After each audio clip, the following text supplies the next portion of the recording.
Iran versus Israel, क्या इन दोनों देशों की वजह से वर्ल्ड वॉर 3 की शुरुआत हो सकती है? इन वीडियोस में आपको क्या दिखाई दे रहा है? नहीं, जो आप सोच रहे हो वो बिल्कुल इन वीडियोस में नहीं है। ये वो मिसाइल है जो ईरान इजराइल की तरफ भेजी थी।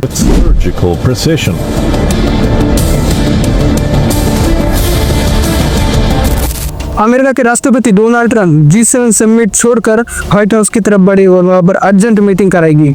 कई वर्ल्ड वॉर 3 का इशारा था। ईरान ने भेजी हुई मिसाइल की वजह से लोग इजराइल के बंकरों में छुप रहे हैं, मतलब इजराइल की अकल अब ठिकाने आएगी। इजराइल को लगा था कि ईरान भी दूसरे देशों के जैसे चुप रह जाएगा, जैसे कि लेबनान, गाजा, मेन, ये सारे देश है वो वहाँ पर इजराइल ने हमला किया था, वो देश चुप रह गए, लेकिन ईरान छुपेगा। ईरान ने एक जवाब दिया।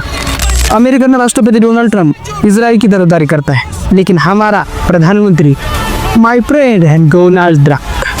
माय फ्रेंड, अल्लाह माफ करे, बहुत मनुष्य लग रहे हो, मत करो, रहने दो। अ फ्रेंड ऑफ इंडिया, अबे साले जो माफ। A great American president mister Donald Trump.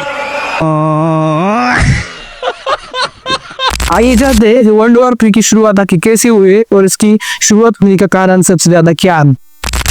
And Iran's Operation True Promise 3 launched a response to Israeli attack dubbed Operation Rising Lion. Hitler didn't want to exterminate the Jews at the time. He wanted to expel the Jews. अब आपको ये बताते हैं कि क्या Iran में कुछ बहुत बड़ा होने वाला है। हेलो दोस्तों, सबसे पहले शुरुआत इजराइल ने की थी। ये उस समय हुआ था जब ईरान और अमेरिका के बीच में न्यूक्लियर डील के बारे में बातचीत हो रही थी। नहीं, मुझे ऐसा लगता है कि इसमें सारी गलती ईरान की, क्योंकि इजराइल ने येमेन, गाजा, लेबनान इन देशों पर जब हमला किया था तब ये देश भीगी बिल्ली की तरह चुप रह गए, लेकिन ईरान ने ऐसा नहीं किया, सवाल का जवाब दे दिया और उन पर भी 300 से ज्यादा मिसाइल्स डाल दी। उन देशों ने ज्यादा कुछ किया नहीं, इसलिए कुछ विवाद नहीं हुआ, लेकिन ईरान को इतना गुस्सा आया कि उसने मिसाइलें डाली और उसमें 24 से ज्यादा लोग मारे गए, किल हुए। Iran fired hundreds of drones and missiles at Israel, yet the damage was minimal. Why? It's not just Israel's Iron Dome. The truth. अब देखो बंकरों में छुपना पड़ रहा है, अब तो इजराइल की फटी पड़ी है। अब इजराइल के लोग क्या पे देखो, stop the war, sorry. Stop the war! Iran! We are sorry!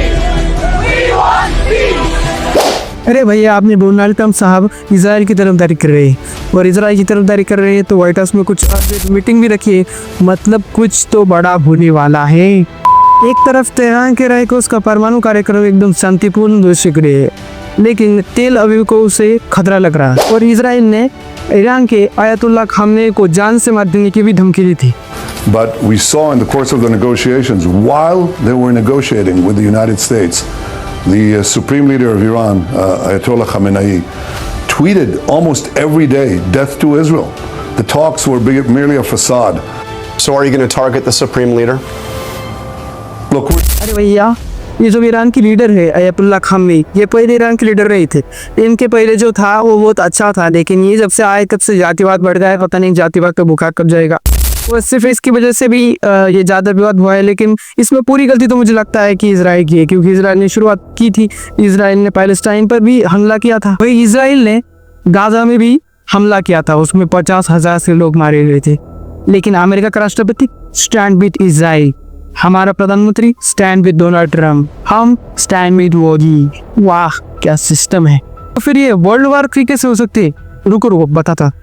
Israel ने ईरान को कभी भी दायित्व नहीं लिया, क्योंकि ईरान का जो न्यूक्लियर प्रोग्राम है उसने कभी भी डेंजर माना है और ईरान ने ओपनली कहता है कि हम इजराइल को नक्शे से हटाना चाहते हैं। Hitler didn't want to exterminate the Jews at the time. He wanted to expel the Jews. And Khaja Mehmet Hosseini went to Hitler and said, "If you expel them, they'll all come here. So what should I do with them?" आप सोच रहे होंगे अब क्या हो रहा है।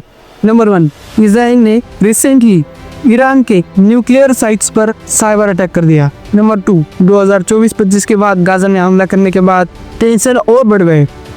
कई सिर्फ 2 देशों की लड़ाई है, बिल्कुल नहीं, ये फाइट एक ग्लोबल फायर भी बन सकती है। इसराइल ने ईरान पर फुल अटैक कर दिया तो ईरान की तरफ से साइया, हिज़बुल्लाह और इवन रशिया भी रिएक्ट कर सकते हैं। और अपनी डोनाल्ड वही अभी इसराइल के साथ है। यूएसए, चाइना, रशिया ये सब तो शांति की बात करते हैं, लेकिन ग्राउंड पे देखे तो सारे लड़ाई की तरफ बढ़ते जाते हैं। एक्सपर्ट्स मत है कि अगर ये कन्फ्लिक्ट अगर ख़त्म नहीं हुआ तो ये बन सकता है वर्ल्ड वार 3 की शुरुआत। दोस्तों, अपना ये प्रधानमंत्री मोदी जी वो इतनी डोनाल्ड ट्रंप की तरफदारी कर रहे हैं, लेकिन इसका फ़ायदा कुछ नहीं बना। मुझे तो लगता है अपना प्रधानमंत्री कुछ अलग ही किस्म का है।